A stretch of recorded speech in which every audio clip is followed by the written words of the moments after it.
Hello, I'm Marco from Spirit Activism. I don't usually watch movies, but when I do, I watch Darren Wilson's documentaries about God. Darren Wilson and his Wanderlust Productions have produced 5 movies now about what God is doing around the world. They have become massive successes within the Western charismatic movement.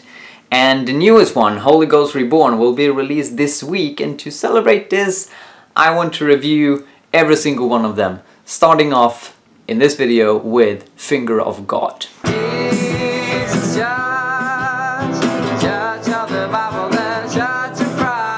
Finger of God was released in 2007, and it is clearly a movie about miracles. These miracles are partly documented on screen, and there are also several testimonies of people who claim to have experienced miracles that get to share this. And there's also some teachers and pastors who share theology on miracles and how to think about them. What are miracles and how can we experience them today? Now, the film is known to be a bit controversial because it does contain some miracles that aren't exactly orthodox in all Christian circles. And the funny thing is that this film starts with it immediately. Then towards the end we see more normal miracles, like, you know, healing and stuff like that, and, you know, simple charity.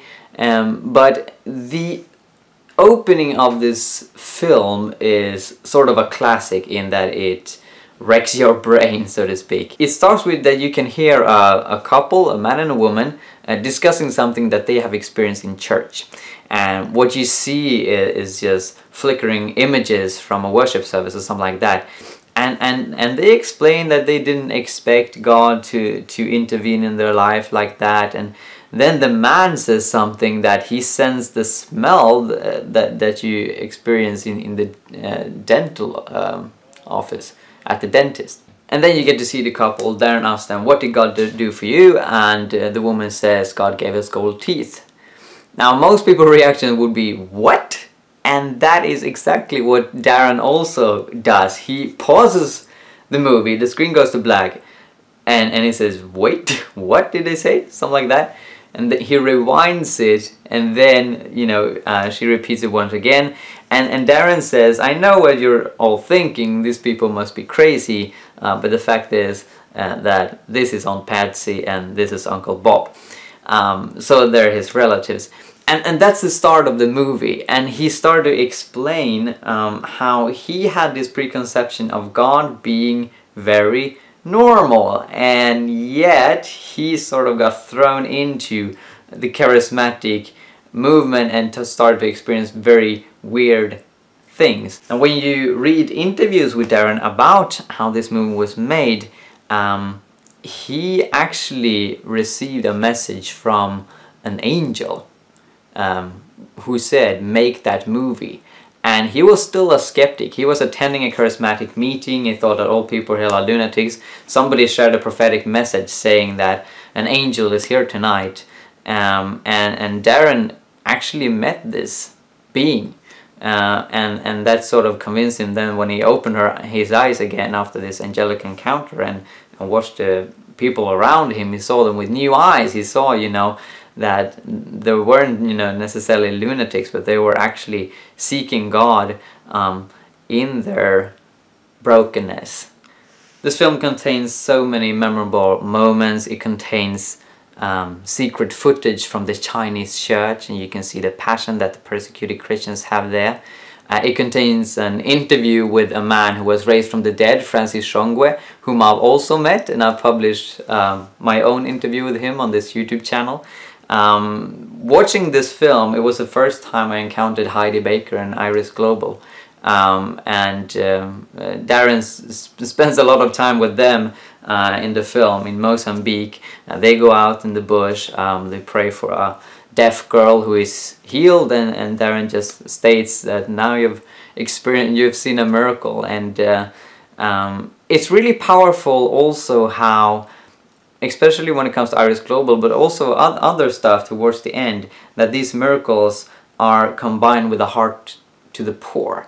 and this is evident when they go to Eastern Europe to ministries to the Romani minority, and they pray for healing there, and this is a people group that is extremely discriminated in Europe, and it's so amazing. And towards the end of the film, there's just one scene when they're in France, in Paris, and they go to a big cathedral, and Darren says, now there's something in here that is more beautiful and glorious to God than this, you know, massive building, and it's a little collection box that says, to the poor. And that's it. Then they go to the next place. So it's not just about these dramatic miracles, even though they play a large part of the film. It's also about something beautiful that God wants to put in our hearts when it comes to social justice.